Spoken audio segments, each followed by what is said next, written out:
Vamos a isto? Ok. Jaime Dentes, Jaime Dentes.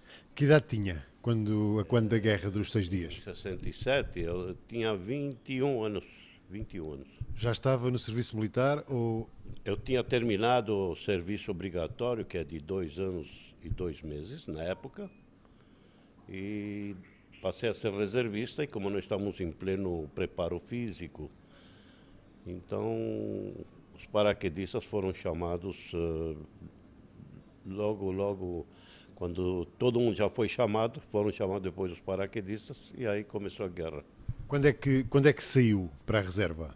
Lembra-se? É, tinha passado uns 5 meses, 6 meses desde que terminei o exército. Aí fui para a reserva. E quando eu entrei para a Guerra dos 6 Dias, quando estourou, eu já era reservista. Antes da guerra propriamente dita, a situação deixava perceber que ia haver uma guerra. Veja bem, até naquela época lá, praticamente a cada tantos e tantos anos havia algum problema, como guerra, etc. Tal. Então estava uma tensão forte. No momento que todo mundo escutava noticiário diariamente, quando passava no rádio o noticiário, quando se escutava, todo mundo ficava em silêncio, seja onde for, lugar público, só para escutar noticiário. Estávamos prevendo que ia acontecer alguma coisa. Aí, no momento que fecharam o Estreito de Tirã e o Canal de Suez, etc. Tal, aí soubemos que a guerra estava já começando. E o Jaime, nessa altura, vivia onde? Eu vivia num kibbutz. Aqui no norte de Israel. Kibbutz que tem bastante brasileiros lá. E eu vim para ficar no kibbutz. Minha ideia era... Estava no kibbutz quando o chamaram. Como é que foi? Um telefonema, um telegrama? Nessa altura havia telegramas, não é? Como é que soube que tinha que ir combater? Bom, nós estamos escutando diariamente as rádios. E eu nunca vou me esquecer daquela noite que me chamaram, que eu era o encarregado, como eu tinha feito o exército, eu era responsável pelo centro de munição lá, um quarto. Então, eu tinha a chave e tudo. Aí começou a guerra, então tinha que... estava para começar a guerra, aí eu tinha que ir correr para abrir o depósito de armas, de munições, tinha que correr. Aí o cara pegou a chave da minha mão para enfiar, para abrir, quebrou a chave. Aí não dava nem para abrir o coisa. Isso é uma coisa que jamais vou esquecer. E justo veio um jipe procurando por mim, que queriam já me levar para a minha divisão. Foi sozinho ou com mais alguém do No kibbutz? kibbutz, eu, como paraquedista, éramos dois, só que um era mais velho do que eu, mas ele não participou na conquista de Jerusalém. Ele, na verdade, os paraquedistas não pularam, nós éramos para pular na guerra, saltar de paraquedas em El Arish, lá no Egito. E na última hora tudo mudou, fizeram planos para levar para Jerusalém, que Jerusalém não era para estar na guerra. Entraram por algo que não esperava nem o próprio Hussein, o rei Hussein esperava.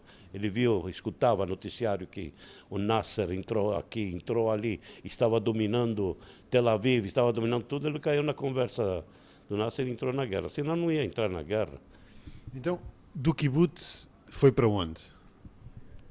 Do kibbutz me levaram com um jipe para o lugar onde a gente se encontra, todo mundo, todos os soldados, reservistas ou da ativa, e para dar os equipamentos, todo equipamento. Lembra-se em que dia foi? Foram A guerra começou no dia 5. no dia 5. Eu acho que foi no dia 1 que a gente foi levado para lá. Primeiro dia porque tivemos uns dias de preparação também. A preparação seria esperar, esperar, esperar. Enquanto isso, fazíamos as nossas trincheiras, comíamos com mosquitos dentro, de tudo. Então estávamos preparados já para. Isso era nos arredores de Jerusalém ou... Não, não era nos arredores de Jerusalém. Era perto da Givat Brenner, é um kibbutz que se chama Givat Brenner. Lá a gente estava embaixo das árvores, lá que tinha laranjais, cavando trincheiras e tudo, e estávamos só esperando, esperando. Nós já queríamos entrar na guerra, porque não dava para aguentar todos os dias e vai ter ou não vai ter, vai ter ou não vai ter. Já chamaram, então vão para a guerra. E quando é que veio a ordem para avançar? Para avançar? Avançar, isso foi depois que prepararam a gente para ir para El Arish, para subir nos aviões, para ir para El Arish, para pular, saltar de paraquedas em El Arish. Nós estávamos esperando, depois veio uma ordem que não era para El Arish, e sim subir nos ônibus que iriam levar a gente, não falaram para onde. Iriam levar a gente. Então, nós estávamos viajando, mas muitos, mesmo de noite, já era tarde da noite, mesmo de noite, alguns reconheceram por onde estamos indo e falaram, eu acho que nós estamos indo para Jerusalém. Então, nós fomos para Jerusalém. Então, estamos escutando bombardeios. Quando chegamos em Jerusalém, era de noite. E nós estamos entrando na nossa Jerusalém, porque era duas divididas, né, entre árabes e judeus. Então nós entramos lá, vimos a nossa Jerusalém, entramos e ficamos parados lá esperando. E tudo foi planejado na escuridão, com lanternas, os nossos comandantes, mapas, falando para cá, para lá, e não entendíamos nada do que estava acontecendo, nada. Era uma bagunça generalizada. Para quem não sabe o que é uma guerra, é melhor não saber mesmo. E era a primeira experiência de guerra, nunca estive numa guerra. Então, é isso aí. Nós estivemos esperando. Eu não era comandante de divisa, coisa nenhuma. Era simplesmente um sargento. Mas não chegava até mim as ordens dos superiores do que fazer. E quando chegamos em Jerusalém, descemos dos ônibus e ficamos aguardando. Aí, quando chegou a ordem que nós temos que avançar, então avançamos. Era altas horas da noite. Foi, portanto, na mesma noite. Chegaram lá, saíram dos autocarros e... Foi. Você quer saber? Não lembramos que não comemos nada, não lembramos que não fomos no banheiro, não lembramos nada. O importante era sair de lá, terminar logo isso daí, sair de lá vivo. Essa era a nossa intenção. Então nós chegamos lá, avançamos por uma estreito que tem lá, que chega até um lugar chamado Vadi Joz. Vadi Joz é onde a nossa divisa entrou, se apoderou. É um vale, e de um dos lados estavam umas cavernas lá que tinha. A legião árabe dos jordanianos, para se ter uma ideia, era o melhor soldado da época de todos os árabes, porque era uma educação britânica, era uma educação... Eles sabiam muita coisa de armamento e tudo. Então, lá, e houve um tiroteio nesse Vadi Joz, houve o tiroteio que a gente não esperava. E eu vi na minha frente amigos meus caírem, tombarem e feridos, mas tínhamos que continuar. Não podíamos, a ordem era não levantar feridos, ir, continuar. A ordem era para não levantar os feridos? Não. Você está atacando, você não pode levantar os feridos, aí você leva também. Então você deixa, depois a gente, quando se acalmar um pouco a situação, se é que vai se acalmar, aí você para defender os feridos. Esse foi o primeiro combate, a primeira linha de combate. E depois? Bom, depois, quando nós atacamos, avançamos, então já estávamos praticamente dominando toda a região, porque os nossos aviões, na manhã seguinte, atacaram Augusta Vitória, que se chama um lugar. Então eles atacaram lá, limparam um pouco a região lá e nós avançamos um pouco mais. Teve combate cara a cara. Nas cavernas, uma das cavernas, dava para ver que tinha lá mulheres de idade, jovens com pijama e lençóis em cima. Então nós achamos estranho que jovens de pijama numa guerra, alguma coisa não estava certa aí. Eram os soldados que se fantasiaram, quer dizer, deixaram de ser soldados para não dar na vista. Mas quando nós entramos em cavernas e tudo, e vimos isso, um tentou puxar duas granadas, tirou, e lamentavelmente eu tinha que atirar, senão ele atirava as granadas na gente e aquilo lá estourou, mas não atingiu nem a mim, nem a nenhum dos amigos. Aí tivemos que limpar a área. Um meu amigo meu, né, enquanto limpamos por lá, levou um tiro de franco-atiradores, e lá estava cheio de franco-atiradores. Aí esse meu amigo, de alguma maneira ajudei ele, levei ele para um lugar mais seguro. Peguei a arma dele, que era uma Uzi, a minha era metralhadora pesada. Deixei a minha metralhadora pesada para ele com munição que eu tinha. Peguei para poder correr, para poder trazer ajuda, porque senão ele poderia morrer perdendo muito sangue. Então eu consegui chamar amigos, soldados, enfermeiro, para subir lá. Subiu o enfermeiro, levou tiro de franco-atirador. Subiu o segundo enfermeiro, levou tiro de franco-atirador. E o terceiro conseguiu chegar. Quer dizer, eu vi dois enfermeiros nossos tombarem, caírem ao meu lado. E quando limpamos a área e levamos meu amigo, levamos aí em maca, para todo, aí começamos a arrumar para o lado do Muro dos Lamentos. Vamos para lá e aos poucos fomos vendo franco-atiradores para cá, franco-atiradores para lá, mas a gente conseguia se virar com eles, quer dizer, se defender deles. Isso tudo na mesma noite? No dia, já no próximo dia. Isso foi do dia 5, se não me engano. Logo no primeiro dia? No primeiro dia, isso foi. Nós entramos de madrugada, passamos o dia guerreando lá, combatendo lá, e depois a gente foi avançando. Aí tivemos, na caminhada nossa, tivemos no nosso domínio todas as casas e tudo.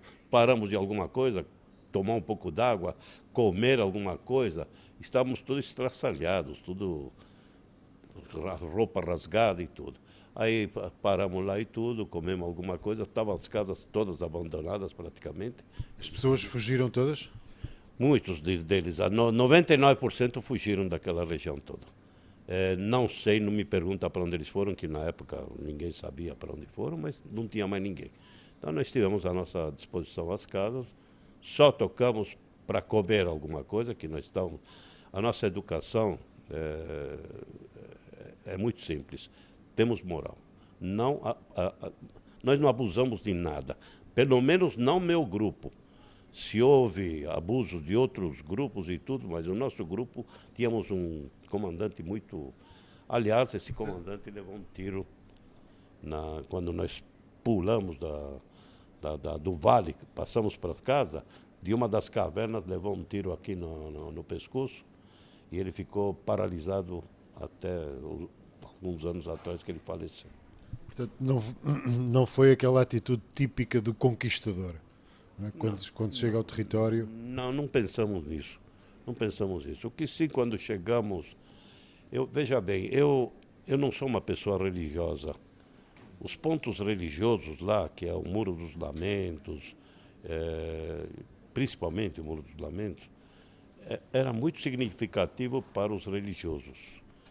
E a liberação da Jerusalém, a unificação, digamos, isso era mais, dizia respeito aos religiosos. Eu era um brasileiro que estava aqui, não digo que entrei de gaiato, porque eu vim para para Israel com a convicção de que aqui é meu país, que aqui eu era idealista, muito idealista, de vir para cá e fazer o meu futuro aqui em Israel.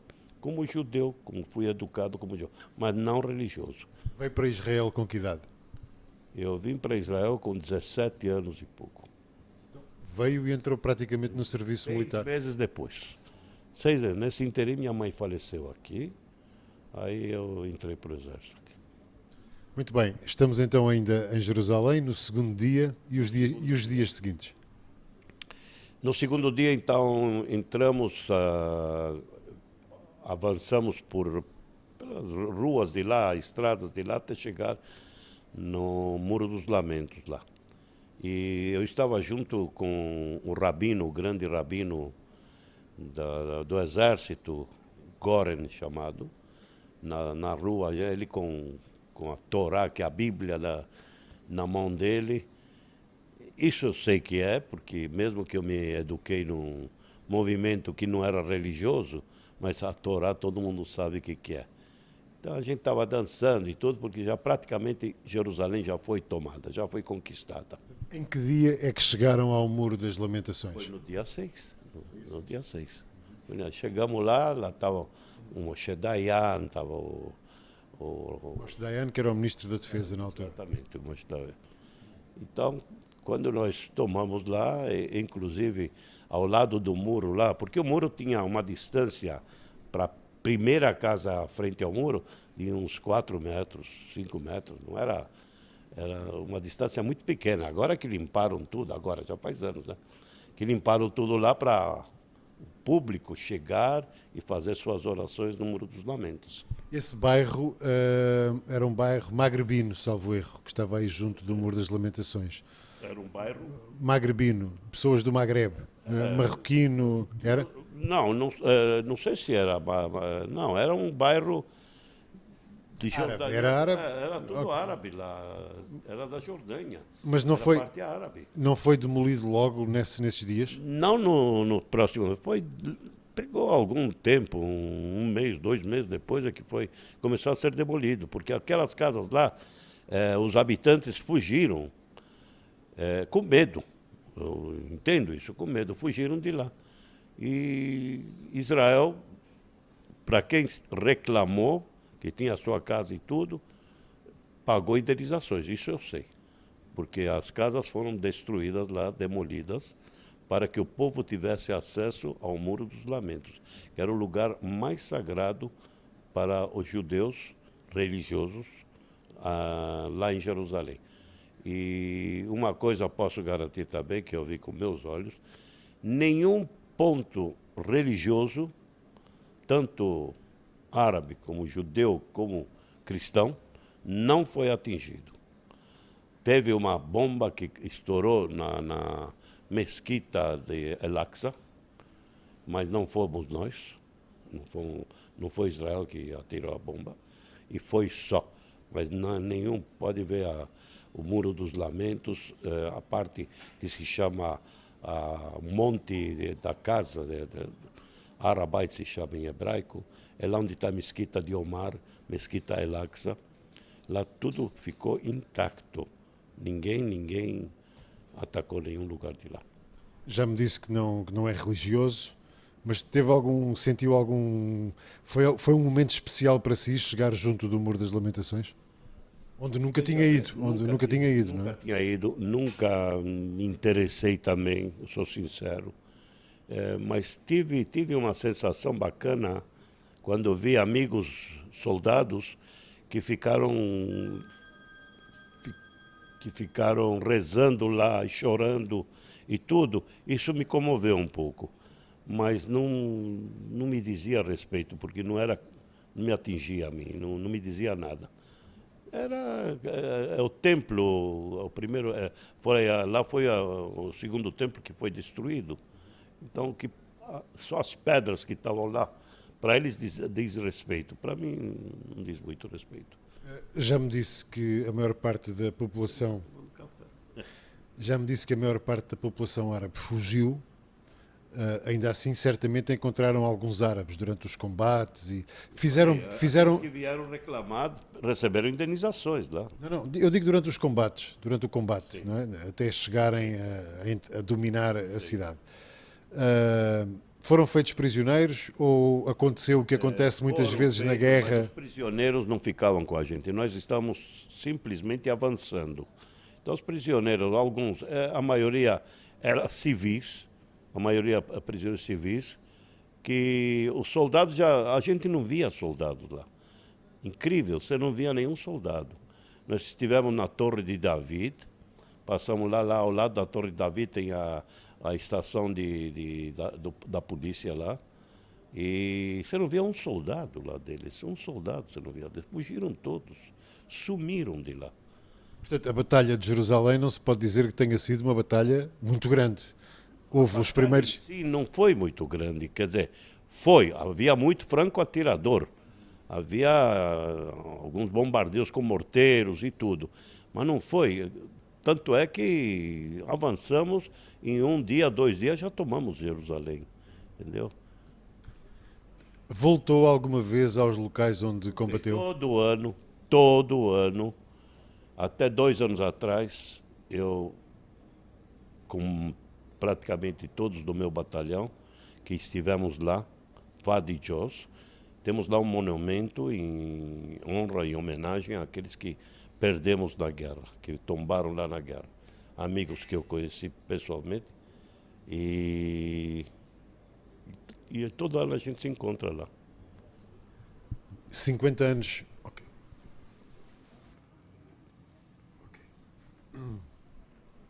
Só mais duas perguntas. Nessa altura, logo após a guerra, após esses 6 dias, teve noção da importância que essa guerra iria ter para Israel? Bom, a guerra, toda guerra tem um porquê a guerra. Nessa guerra aí, deixando Jerusalém só, dizendo, toda a conquista de todos os territórios que tivemos após a guerra, a única meta que eu saiba era para se defender do inimigo. E isso serviria a conquista de territórios para uma provável um intercâmbio pela paz, para se devolver as terras e ter também mais segurança. Porque vira e mexe, Israel tinha problema com Fedayunim. Fedayunim são aqueles que entram para atacar e matar. Eles eram a única maneira de guerrear contra Israel, era isso daqui. Entrar, fazer atentados terroristas. Com o tempo a gente foi se acostumando com isso e deixamos levar. Foi o erro que Israel cometeu. Porque quando entramos e ocupamos e saímos de lá vitoriosos, entre parênteses, eu acho que deveriam simplesmente devolvermos, sentar obrigatoriamente numa mesa de reuniões e discutir a paz em troca dos territórios que foram ocupados naquele momento. Ao momento que você vai deixando levar, então se apoderaram também os religiosos, entraram no meio. Os religiosos começaram a se apoderar, os fundamentalistas começaram como se diz, a se apoderar do governo, porque sem eles o governo não ganha as eleições, o governo da direita. Então, eles editaram as normas do que devemos fazer. Esse é um dos motivos que eu parei de ir fazem 2 anos para Jerusalém. Porque eu estava me sentindo que eu fui para a guerra por ser um israelense, convicto que aqui é meu país, para defender meu país. Mas no momento que eu vejo que essa guerra, esse tipo de guerra de dominar um povo não é para mim, eu quero me afastar disso daí. Não é que eu lamento que eu estive na guerra, mas eu estou arrependido pelo que eu fiz. Na época eu era jovem, um simples idealista de viver aqui, de defender meu país e tudo. Mas agora a política está exercendo a sua função aqui. E tudo isso não é comigo. Eu não gosto disso daí. Eu quero a paz. Todos nós queremos a paz. Não existe pessoa no mundo que não queira viver em paz. Agora, esses fundamentalistas de ambos os lados é que estão estragando toda a nossa vida por aqui. Já respondeu à minha última pergunta, que era se acha que valeu a pena. Na época valeu, porque você se defendeu. Veja bem, posso te chamar de José, né? Naquela época, se nós perdêssemos a guerra, você não estaria aqui falando comigo. Entendeu? O que eu quero dizer com isso? Estaríamos no mar nos afogando. Era muito ódio para cima de nós. De nós, judeus. Nós, judeus. Então, valeu a pena, porque a gente se defendeu, editamos as normas durante muitos anos até hoje. Nós deveríamos fazer a paz na época. Não foi feita. O que aconteceu? Os palestinos querem ter sua terra. Quando lhes foi otorgado o direito de ter a terra deles, eles não quiseram. Todos esses conflitos, tudo por causa do fundamentalismo de ambas as partes. Lugar religioso aqui, lugar religioso lá. Para mim não me diz respeito. Para mim eu quero paz. Você é um ser humano, eu sou um ser humano. Eu quero viver em paz. Quero que meus filhos cresçam aqui, meus netos, ter uma vida normal. E está difícil. Mas qualidade de vida a gente tem aqui hoje em dia. Mas não é o que a gente quer. Não é o ideal. Quer paz. É isso que está acontecendo hoje em dia. Então acha que Israel devia devolver os Montes Golã? Agora, devia fazer isso? Deveria Montes se... Golã, Cisjordânia, Eu acho que sim. Jerusalém também, Jerusalém O Oriental. problema de Jerusalém é complicado. O que acontece? Jerusalém tem muitos pontos religiosos, tanto para o islamismo, como para o judaísmo, como para o cristianismo. Deveria haver uma lei internacional para esses lugares religiosos. O árabe tem que ter sua terra. Não me interessa pegar a terra dele. O judeu tem que ter a sua, mas tem que haver reconhecimento mútuo. Esse é o problema, que da parte árabe não estava havendo reconhecimento de Israel. Eles não querem saber de Israel. Eles não querem saber. Então, esse é o problema. Por que não querem saber? Porque a gente não somos, como se diz, sempre, desde a época da Bíblia, estão sempre em conflito, sempre. Desavindos. Exatamente. Então, nós queremos uma paz, mas como? Ninguém até agora encontrou. Tem gênios e mais gênios, ninguém conseguiu dar uma resposta a isso. E o atual presidente norte-americano, Donald Trump, vai ajudar ou não? Eu acho ele uma figurinha, viu? Até agora não me provou nada. É aquele negócio, diz que vai, mas não vai. Sabe aquele sambinha brasileiro? Não acredito que ele vai fazer alguma coisa. Agora, recentemente, nem está. Quanto tempo ele está? 4 meses no governo? Quando ele se encontrou com o Bibi, Netanyahu, olha, vocês são brancos, vocês se divirtam. Um quer um país para 2 povos, outro quer 2 povos para 2 países. Vocês são brancos, se entendam, assim mesmo. Eu não vou me meter nisso. Como vocês quiserem resolver, então o que ele ajudou? Não vai ajudar em nada. Sai governo americano, entra governo. Sai governo, entra... Quem tem que fazer a paz somos nós aqui, israelenses e árabes. Só. Ninguém pode resolver o nosso problema aqui, mas ninguém. Jaime Dentes, muito obrigado por esta entrevista. Isso, cara. O prazer é todo meu. Saudações aí ao povo português, que eu amo, adoro. Estive agora recentemente, como eu te falei, saí de lá apaixonado por Portugal. Ok, muito obrigado. Não é nada, querido.